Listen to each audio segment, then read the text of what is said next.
Hello, welcome back to the Guitar Craft and Other Stuff podcast. I am your host, Andre Flood. Today, we are going to wrap up the YouTube learning series, and we're going to do so by finally discussing how to actually use YouTube to learn guitar the correct way, according to me at least. And so, we're going to talk about a few different ways we can do this. Number one would be if you have a guitar teacher full-time. Number two would be if you have a guitar teacher that you see, maybe not once a week, but maybe once a month, once every other week, once every 2 or 3 months. And the last example would be if you have no guitar teacher, you can't afford one for whatever the reason, but you still want to learn, you're using YouTube. Before we even get into the topic, I want to just say that I appreciate everyone who's been watching the videos on YouTube. If you are listening on the podcast version of this, please do me a huge favor and just give this podcast a star rating and a comment on the Apple platform. And if you're watching on YouTube, you can do this too. Just go over to the Apple platform, leave a comment, leave a review. You just do this one time and it will dramatically help my ability to continue to give you these podcasts and YouTube videos and all of that. So I appreciate that. Let's get right into the topic. The last thing I should also say is that, of course, there's no way I could answer this question in a way that's going to apply to every single guitar player playing every single genre of music. It's going to vary dramatically based on your individual goals. And maybe in the future, we'll do more podcasts discussing individual styles and how they should learn with YouTube. But for today, we're going to take someone who just has the goal of playing blues guitar. They want to be able to solo over the blues, maybe play some blues rock, things of that nature. That is our example for today. If you have a regular guitar teacher, you don't even need to use YouTube really at all. But I do think using YouTube along with the work your guitar teacher is giving you, I believe that can be helpful. It can be helpful, but you do want to avoid a couple of things. Number one, don't constantly contradict what your teacher is telling you to learn based on things you learned on YouTube. Don't take the lesson your teacher gave you. Don't go home and look up if he's right or wrong every single week and come back and say, well, Andre Flood said this, or Jens Larson said that, or Tom Quayle said this. Don't do that, because chances are if you have a good teacher that you trust, he or she is telling you things in a specific way, in a specific order, based on the errors and flaws that you have. And no one on YouTube can do that because we don't have the ability to work with you one-to-one and hear you play and hear your mistakes. So that's the first thing. Don't let things you see on YouTube interfere with the progress you're making with your teacher.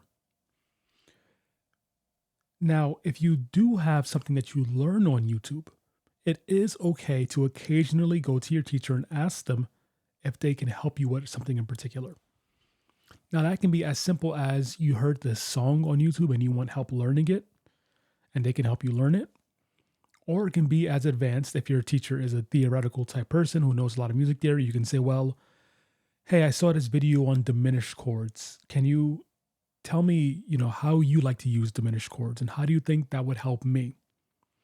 And your teacher might say, listen, you're not there yet. You're not ready for this. You need to work on your major or minor chords first and your dominant chords. Or maybe they'll say, yes, this is something you're ready for and we can work on it now. But the important thing is to bring the questions that you have to your teacher. Don't just start learning in a bunch of different things from a bunch of different people online. That's not going to be very effective for you, even if you don't have a teacher. And we'll get to that a little bit later. So really, if you have a teacher, you should only be using YouTube as a way to get some ideas, get some interesting questions, find some nice songs that you can then ask your teacher about. And I do also recommend that you spend a lot of time asking and talking to your teacher about different guitarists to listen to and how to listen to them. Doesn't matter what genre you're learning. If you're learning blues, you have a blues teacher, Ask him what blues players he likes. Ask him what blues albums she likes. Ask her, what are some blues guitarists they recommend and how should we listen to them? I think it's very useful to sometimes not even pick up the guitar in a lesson, just have your teacher listen to some music with you and have them point out things that you can learn to listen for. That's going to be incredibly useful for you in the future. Let your primary teacher be your guide and everything else filter through them. Filter everything else through them. Now, if you're not lucky enough to be able to afford a regular teacher, or maybe you live in an area where it's hard to find a teacher that's qualified or a teacher for your particular style that you want to learn, and so maybe you take an online lesson once a month, maybe you drive into town once a month to get a lesson. Here's the first thing I would say. If you're only going to take lessons periodically, I highly recommend that one lesson be at least 90 minutes and perhaps even longer. At least 90 minutes. 2 hours would be even better. I won't say 3 hours because once you get past 2 hours, it's going to be too much to do on one day. You're not going to be able to focus. You're not going to be able to retain information. Now, in the case where you're only learning once a month with a teacher, I also recommend that if your teacher allows it, ask he or she to allow you to record the classes with video or just with audio. And I want you to make sure you spend time with those audio lessons in between the times you're with your actual teacher. Now, the question is, what should you be doing when you're with your teacher? Of course, you should be working on whatever they tell you need to work on. But I do think you should also be preparing songs, preparing improvisations to do for them so that you can get feedback from them as much as possible.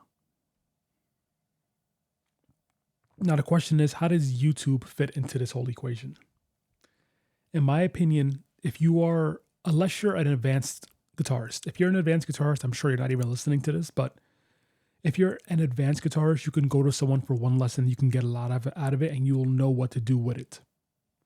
But if you're a beginner or an intermediate, you're probably not going to be able to do that. And so I do think you should use YouTube as a way to keep an archive of things you're interested in exploring. So maybe you save a playlist called, interesting guitar lessons or future guitar lessons. And you just save all the videos that you find interesting. If you can categorize them, that'll be even better. Like, oh, this is the jazz stuff I find interesting. This is the blues stuff I find interesting. This is the rock stuff I find interesting. And show your guitar teacher that lesson, that playlist. Say, hey, these are the things I'm interested in. Hey, these are the artists I'm interested in. And let them help you create a strategic game plan for how you're going to tackle that material over the course of your time with them. And do this together. Now, in this case, we're just using YouTube as a way to curate the information, and then we're letting the guitar teacher translate that information the best they can to you. And I think the translation part is very important again, because when you have someone that you can learn from, they can tell you when the right time to learn something is.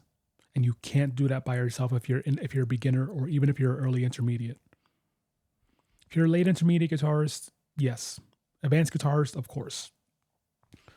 But if you're just playing around with pentatonic scales and you're just playing around with a couple chords and you know some seventh chords, but you don't really know the theory behind it, you don't understand how everything fits together yet, you're not ready to take control of your own learning. Not yet. You still need a guide, in my opinion. Well, I'm going to walk back. You don't need a guide. You can stumble around and eventually find your way. But if you want to learn fast, if you want to learn efficiently, if you want to reach your goals, you're going to need a guide. So that's the best way to use lessons once a week. Once a month or once every other week. Of course, again, when you're home and you're practicing, It's really important to diligently listen to those recordings, take notes on what your teacher said, take and try to listen for the corrections they're giving you. Say, for example, they say, you're playing behind the beat. I don't want you to play behind the beat. I want you to play right on the beat right now. Now, when you're in your lesson and they're telling you that, you might not be able to feel or hear what that actually means because you're in the heat of the moment. You're performing, you're learning. It's a liminal space, right? You're not stable. And so you can't make those corrections right at that point. But if you record the lesson and you go home and you listen carefully, over and over, you can start to hear what your guitar teacher is telling you. And that's super important because you're also learning how to listen when you do that. And you're learning how to self-correct. And let's say you're in between lessons. You just saw your guitar teacher. It's October 1st. You don't see him again until November 1st. He was saying in the lesson, you're playing behind the beat. You're playing behind the beat. I want you right on the beat. You're listening back to your recordings. You can't hear what he's talking about. That's another time when you can go to YouTube and search playing behind the beat, playing ahead of the beat, playing on the beat. And you can watch a lot of videos, but just on that one topic. Just on that one topic. Don't get distracted by other things. Just that one topic and just work on that one thing.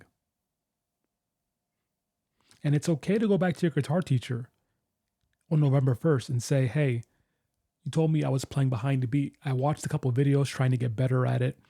This is what the video said. What do you think of this? Is this correct? And have them continue to help you in that way.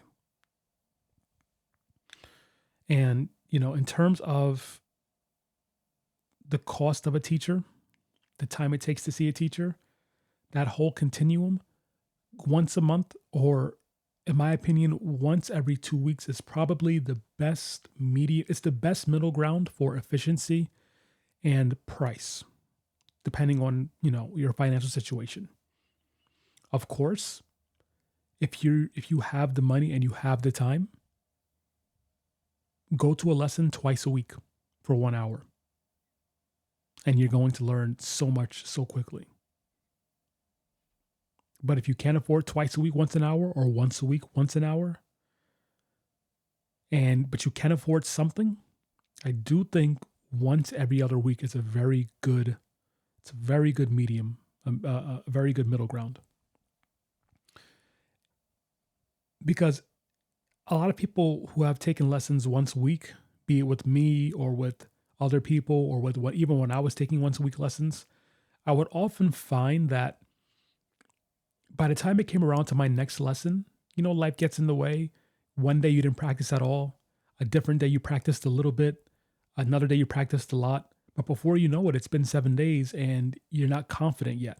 You're not confident yet in the things that you wanted to practice. You didn't even get to work on them yet. And so sometimes you need even 2 weeks just to fully grasp and to fully sink your teeth into the information. And so it's not bad to go once every 2 weeks to your guitar teacher.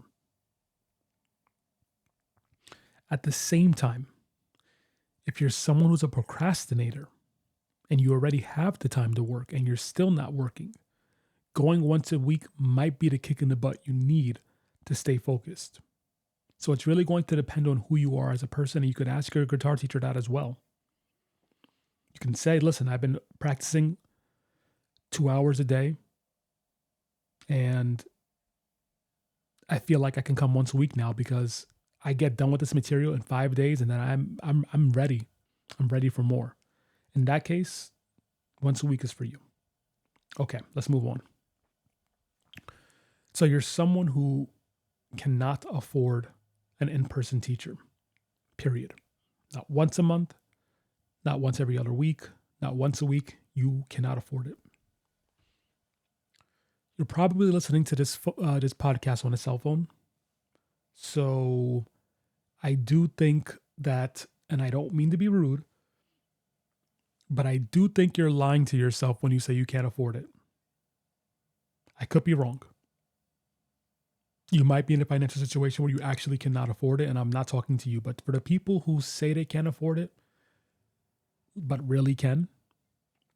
For example, I have a friend, I won't say his name because he may listen to this, but actually he'll know who he is if he does listen. I have a friend who wanted to learn the violin, and he came to me and he said, "Hey, do you think I could learn the violin from YouTube videos?" And I said, "You can't learn the piano from YouTube videos." And that's the easier instrument to learn. There's no way you're going to learn to play the violin online with YouTube videos. Almost impossible. I know this because I played the violin for a little bit when I was doing my music education degree. It's a very hard instrument to learn. Violin, flute, saxophone, clarinet. You can learn a little piano online. You can learn a little guitar online. Maybe even a little bit of drums, maybe. But violin, no, that's never going to happen. Sorry. And this is someone who makes, triple the amount of money I make, which isn't a lot. I don't make a lot of money, but you can imagine triple what I make has to be at least enough to afford guitar lessons, violin lessons. If you're one of those people, stop being cheap. If you care about getting better, just find a teacher. I'm not saying call me, right? Not even me. Just find a local teacher who's good and who's reputable and learn from them. But okay, you can't afford it. You really, really cannot afford the guitar lessons. All you have is YouTube. Here's number 1. Recognize and accept the fact that you're not going to learn as fast or as efficiently as other people. You have to just start from that premise so that you don't get frustrated, so that you don't quit. I don't want you to quit. I don't want you to not continue with your goal just because you can't afford to pay somebody to help you. But I do want you to right away understand it's going to take me a little bit longer. That's okay. There's no rush. If you're listening to this, you're probably not trying to become a professional musician. You probably don't need to play guitar to put food on the table for your husband and kids or your wife and kids. So who cares how slow you learn? Just enjoy it. Move at your own pace. But accept that you're not going to move fast. And that is fantastic. That's fine. You'll still become good if you are patient and persistent enough. The second thing you have to do is you have to identify what you actually care about learning. You need to figure this out as soon as possible. I recommend writing it down. And you need to hold on to that idea very, very tightly because you will get distracted from it. I promise you. You will get distracted from it if you don't hold on to it carefully. For example, I never wanted to be a jazz guitarist. Never. I like jazz. I like to play sophisticated ideas that are derived from jazz theory. I love jazz guitarists. But I never wanted to be a jazz guitarist. I spent 8 years trying to be a jazz guitarist. Why? Because I didn't hold on to what I actually wanted to learn. And I let the university system, I let other people tell me what my path should be. And it can happen to you too if you don't hold on to what you care about. So figure out what you actually care about. It doesn't even matter what it is. It could be classical guitar, nylon string classical guitar, beautiful. It could be blues. Maybe your only goal is to play blues solos like Eric Clapton. Beautiful. Beautiful. You don't have to be anything more than that. And that's not bad. It's your goal. That's all that matters. Now, once you have an idea of the genre it is, like let's just use a blues example, I want you to find three players that you really admire. Not 2, not 1, not 4, 3. And 3 is, in my opinion, in this early phase, 3 is the magic number. Why is it 3?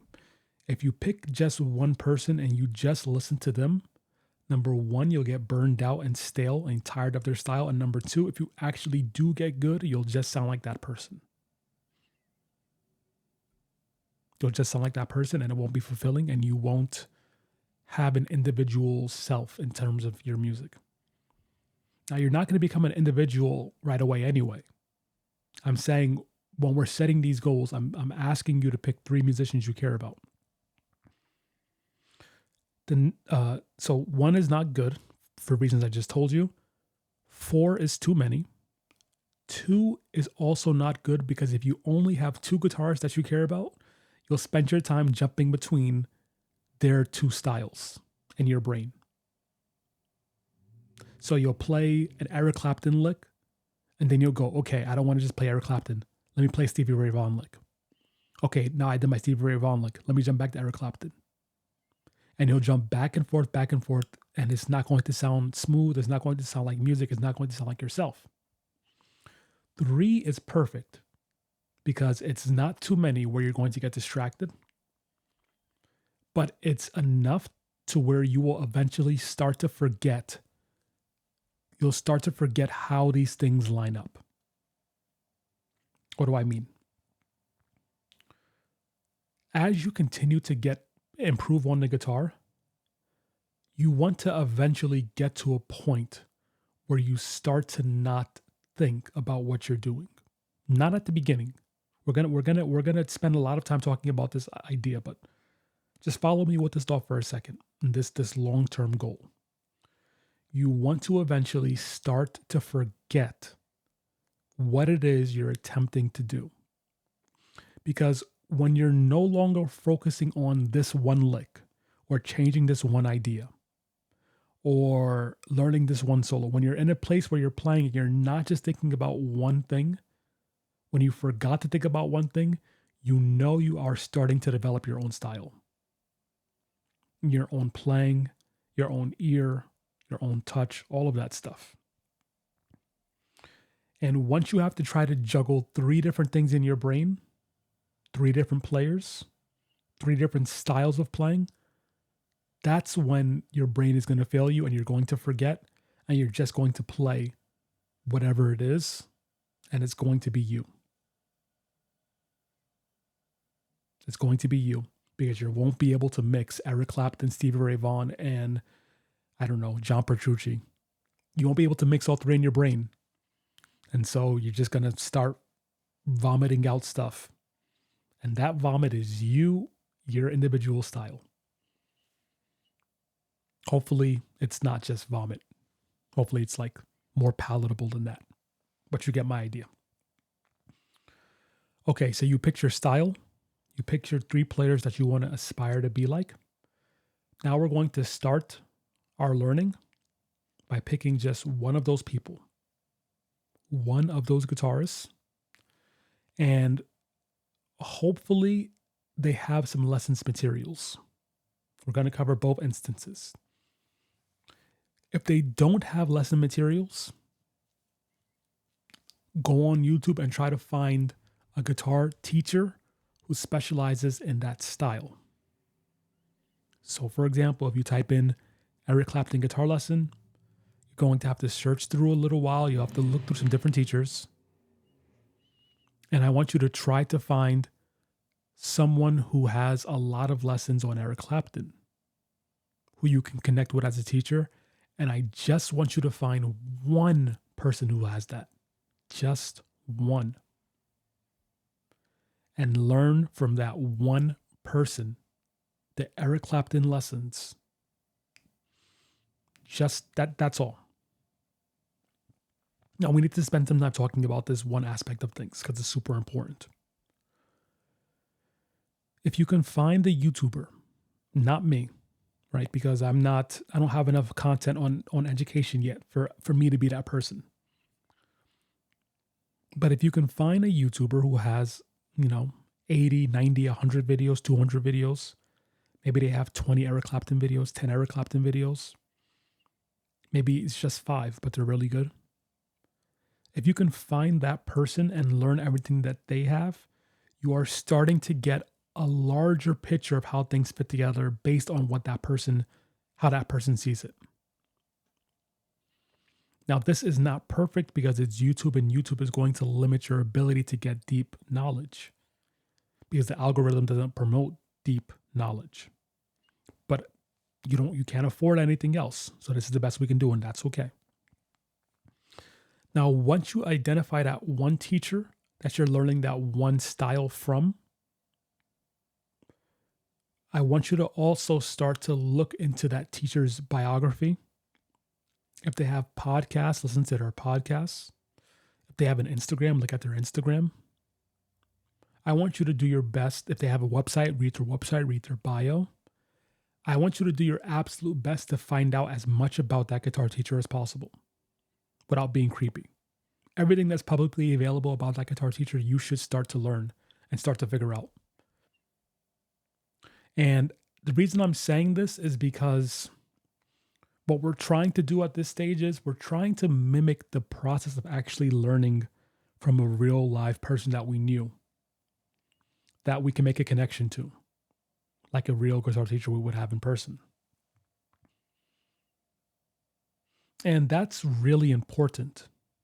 That's really important because when you can start to make a connection with somebody and when you can start to learn more about who they are as a person, that's going to impact your ability to learn from them and your ability to understand how and why they teach the way they teach. And I can give you a lot of different examples of this. I'll use Tom Quayle because, as you may or may not know, he's one of my favorite guitar players of all time. He's one of my favorite guitar teachers of all time. I have a high amount of respect for him as a teacher and as an entrepreneur and as a guitar player. And if you wanted to learn how to play legato and you wanted to learn from Tom Quayle and you were watching all his materials, listening to all of his podcasts and stuff, you would start to learn that, Tom Quayle doesn't ever play like straight ahead old school jazz, but he does have a background in jazz. He did at one time aspire to be a jazz guitarist. And if you know that Tom Quayle used to aspire to be a jazz guitarist, and if you know he has a jazz background, and if you can listen to how he struggled on that path, you can start to understand even more about why he plays the way he plays and why he teaches the way he teaches. And that's going to inform your ability to progress as well. And it's going to help you understand the building blocks that make up his style. So, for example, if I didn't know that Tom Quayle had a jazz background and I found that out, I can then think to myself, okay, well, maybe Tom Quayle teaches the way he teaches because of his jazz background. Maybe I should look more into jazz theory. And now you have that clue. I really like the way that he structures these lessons. He also talks about the fact that he is systematic as a person. He likes to keep things organized. Maybe I should start thinking in a more organized way about my music, and that I can get closer to the things about Tom Quayle that I like. And maybe I can start to replicate that myself on the guitar. It's just one example. And we can do this with any guitar teacher. This is really important because how someone teaches the guitar, how someone plays the guitar, that's all going to be tied to who they are as a person and how they think about the world and how they think about things in general. When I'm playing a guitar solo, I'll put in very silly things, sometimes randomly. I'll put in subtle jokes. And if you were learning from me in person, you would eventually see that I make very silly, subtle jokes often.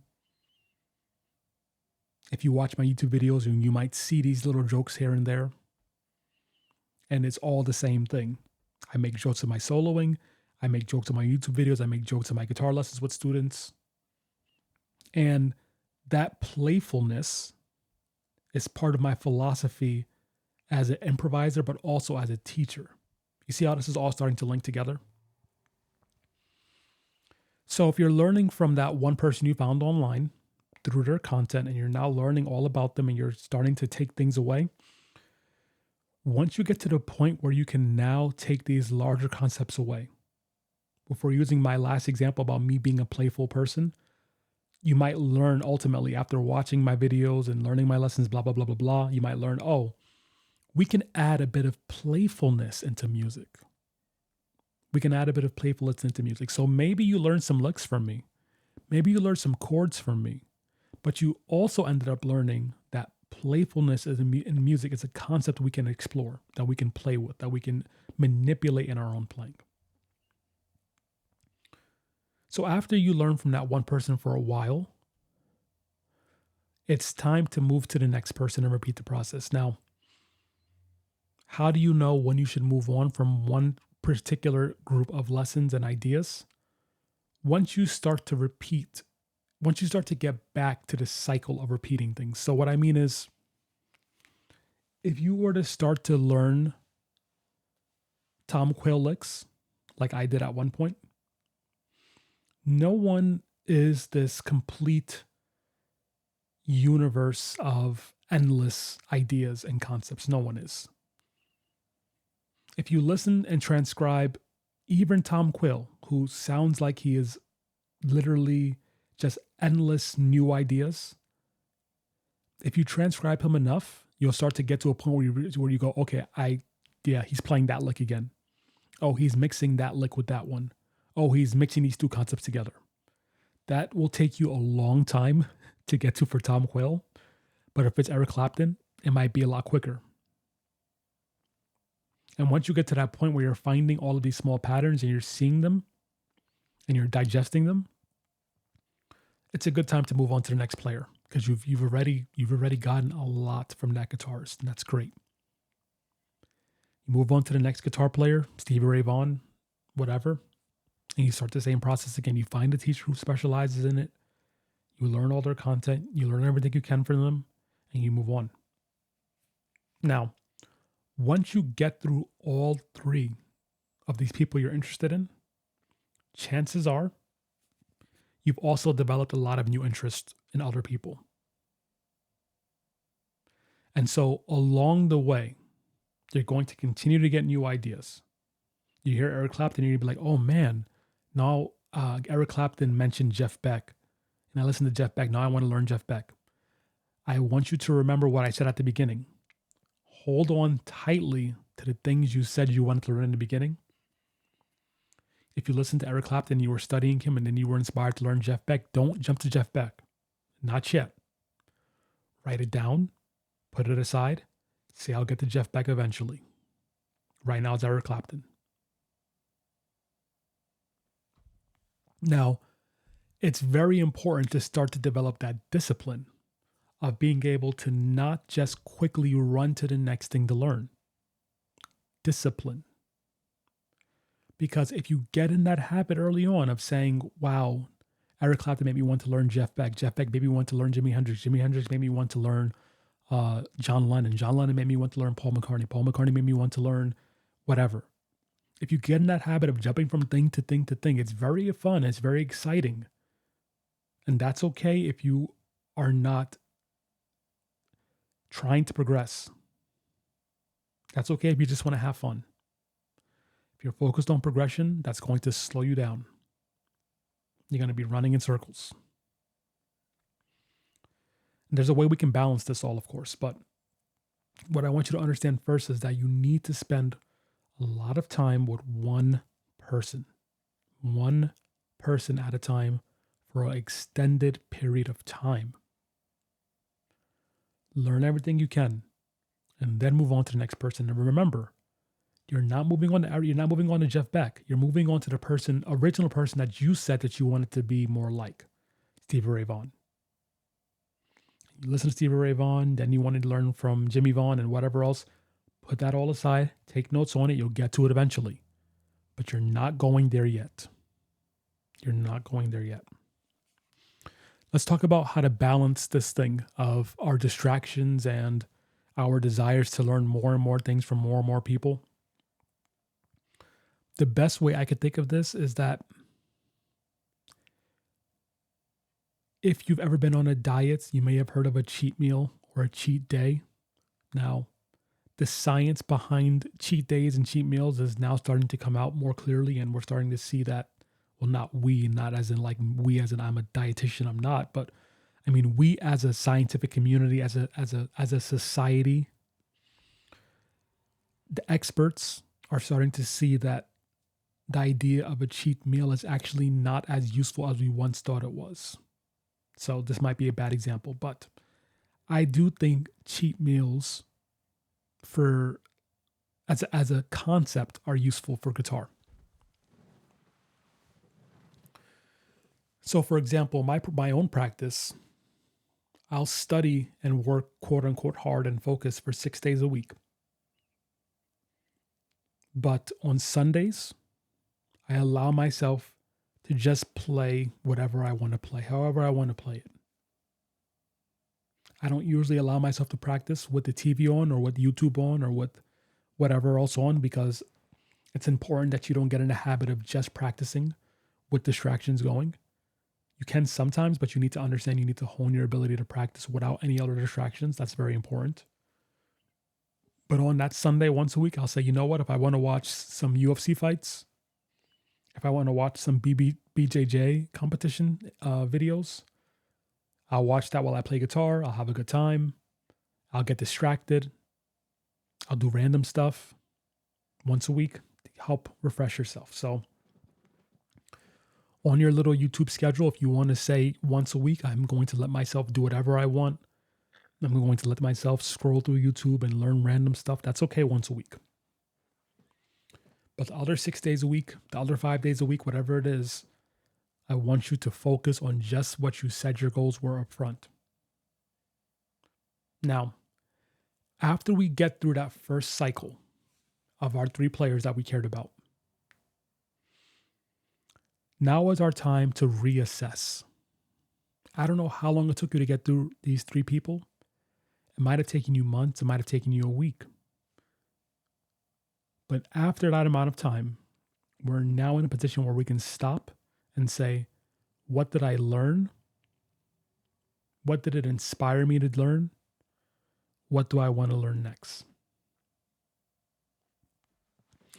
Now, it takes a long time to even fully develop an idea of what you want your style to be. But if you already know for sure what you want your style to be, then I recommend just jumping right back in and starting the cycle all over again.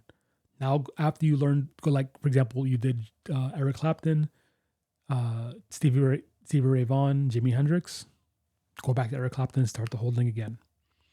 Because now when you listen and learn his licks or relearn his licks or learn some other licks, you're going to have a different perspective on them because you learned other people. What I'm saying is, if you learn Eric Clapton, then Stevie Ray Vaughan, then Jimi Hendrix, when you go back to Eric Clapton, you're going to see Eric Clapton in a different light. You're going to learn new things. You're going to pick up on new things. And so if you just care about 3 players, you can repeat that cycle forever and get better and better until you reach your goal. And I think that's a very useful way to do it.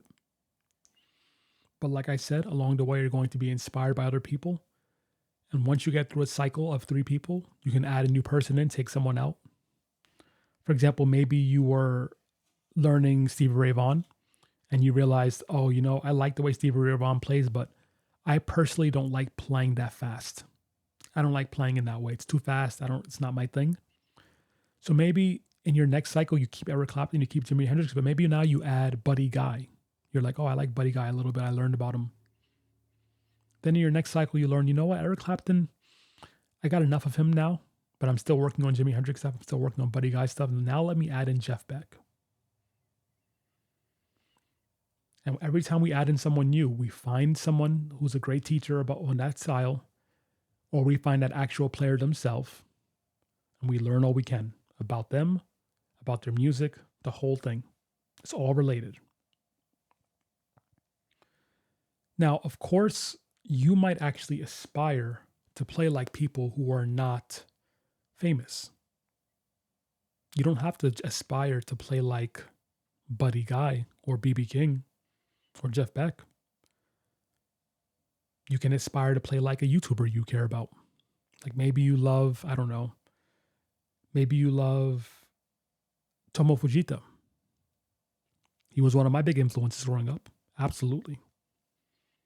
I was listening to Tomo Fujita before anyone knew who he was on YouTube. I was listening to him when he promoted himself on MySpace. Before he got big. And in cases like that, with someone like Tomo Fujita or someone like Tom Quayle, or someone like Jens Larson, who's on YouTube, the jazz guitar player, great teacher, great player. In addition to watching their information, buy their courses. Buy their courses, because here's the thing. You already learned in part 1 and part 2 of this series that no one has the ability to put their best stuff up for free. No one can do it because it's not efficient, it's not financially viable, and YouTube won't allow it. So if you really love someone's playing and you can't afford to study with them privately, maybe you can't afford to go to Berkeley and play with Tomo Fujita, maybe you can't afford to have private lessons with Jens Larson. I don't know what his rates are, but maybe you can't afford it. You could probably save up and buy his course or pay for a month of his Patreon and learn as much as you can there in that way. Or however he teaches other things for paid. I don't know how that is, but my point here is that whenever you can, pay for a lesson, be it a book, be it a YouTube course, be it an online course, be it a seminar at a guitar store, that material is always going to be better than anything you get for free. Always. Number one, because the person who's getting paid to do that thing put their best effort into the paid stuff. You can't put your best effort into YouTube videos. You can't. You'll burn yourself out. You'll be broke. That's the first thing. And number two, from a psychological standpoint, you can look up the studies. This is proven. When you pay for something, you have a higher likelihood of following through with it. Now, it doesn't mean that you're going to follow through with it. You can still pay for something and not follow through, of course. But if there's a free gym in your neighborhood, you probably never go. If you pay $10 a month, you might be 20% more likely to go. If you pay $100 a month for the gym, you're probably 70% more likely to go. I'm making up the numbers, but you get my point here. But again, even more so than trying to convince yourself to do the actual thing, paying for something, be it a course or a book, is going to be the person's best material. The best material, for sure. Especially if it's a book. Like, it's true for online courses, of course. Tomo Fujita's paid courses, Tom Quayle's paid courses are amazing, I know from experience. But even if it's a book, to get something published in a book on Amazon or at a store, the amount of revision and thought and time and editors getting through all of those hoops to produce that thing means that you did a lot of thinking about the topic. I mean, you spent a lot of time working on it. It means these ideas are highly refined. They're not a YouTube video you threw together over the weekend. It's something that's took months, if not years, to systematize and to publish or to put for sale. And so even if you can't afford a private lesson, paid resources online are going to be best for you. But even if you're just using YouTube, follow those things that I told you. So I hope that's been helpful for you. Of course, I can talk about learning pretty much forever. It's what I'm most passionate about in life, learning. So if you have any questions, send me an email, andrefloodmusic@gmail.com. Leave a comment below. As you know, I can reply to all the comments. If we need to do some follow-ups, we can talk about this as much as we want on this podcast. And if we get enough questions about this topic, I'll do a future follow-up where I do a Q&A about education. That could be fun. But this is my basic structure for learning with the teacher and also learning if you can't afford anything whatsoever. By the way, I'm Andre Flood. I'll talk to you soon.